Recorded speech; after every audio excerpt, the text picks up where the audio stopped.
Selamat pagi, salam Bapak Ibu Saudara-saudara yang dikasihi oleh Tuhan. Salam sukacita. Di pagi hari yang indah ini kita berjumpa kembali dalam program Renungan Harian GKPO Halim Perdana Kusuma. Sebelum kita memulai kegiatan kita, saya mengajak Bapak Ibu Saudara untuk menyediakan waktu sejenak untuk merenungkan kebenaran firman Allah. Mari kita awali dengan doa. Terpujilah Engkau Tuhan Yesus, di pagi hari ini kami ada semua karena kebaikan kemurahan Tuhan. Kami bersyukur untuk semua anugerah-Mu bagi kami. Dan sebelum kami memulai kegiatan kami hari ini, kami rindu membaca dan merenungkan firman Allah. Ya Roh Kudus, bimbing kami, berikan kami pengertian, pemahaman, dan kemampuan untuk melakukan firman-Mu ini dalam hidup kami. Dalam nama Yesus kami berdoa. Amin.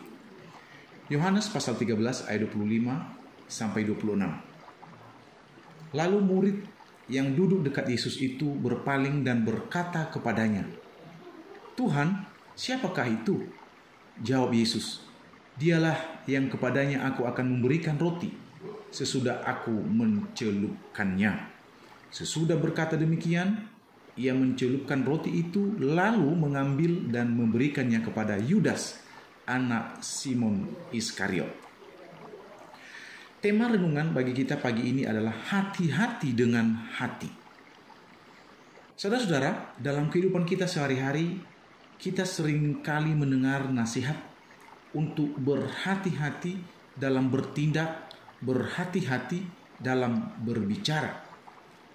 Namun ada satu area yang sering terabaikan oleh kita, yaitu hati kita sendiri.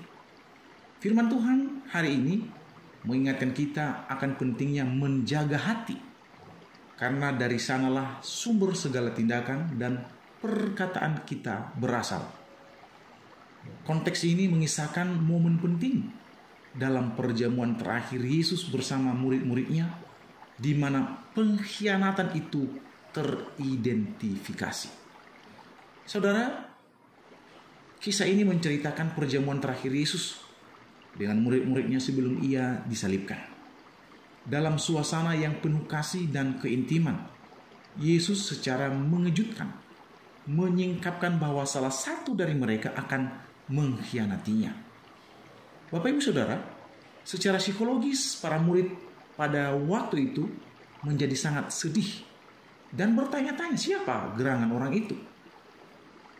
Petrus yang duduk di dekat Yesus memberi isyarat kepada Yohanes, murid yang dikasihi Yesus itu, untuk bertanya langsung kepada Yesus siapa yang ia maksud.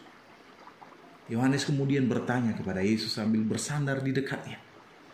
Lalu Yesus menjawab dengan memberikan roti yang telah dicelupkan kepada Yudas Iskariot sambil berkata, "Dialah itu."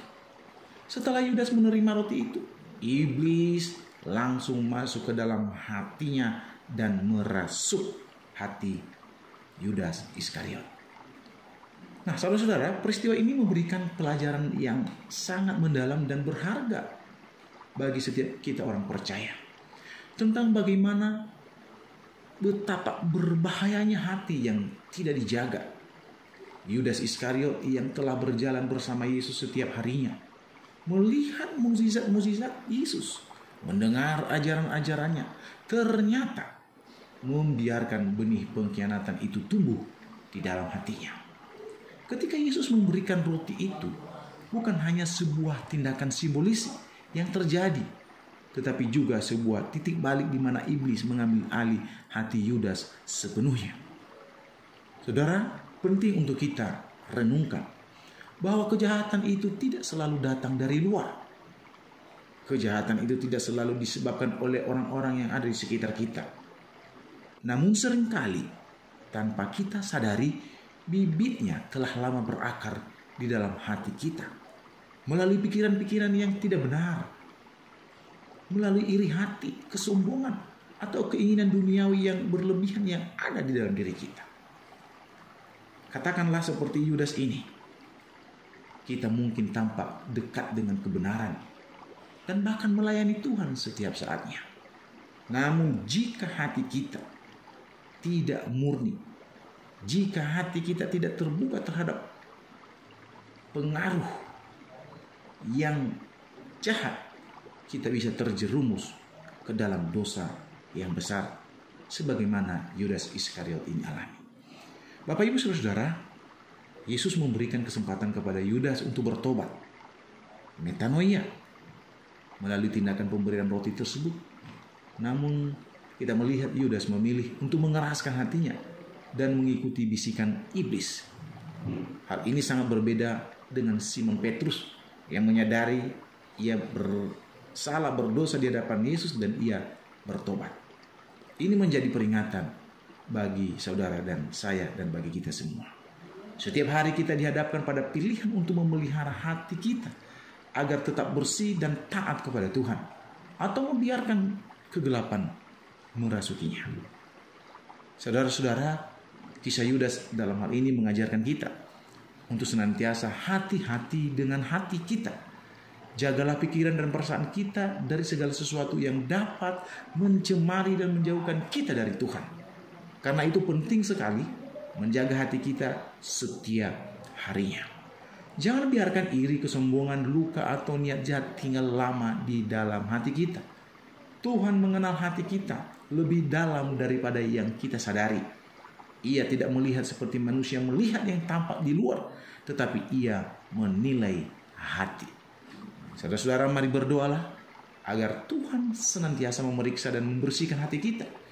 Ingatlah bahwa hati yang terjaga adalah benteng pertahanan yang paling kuat melawan godaan dan tipu daya iblis.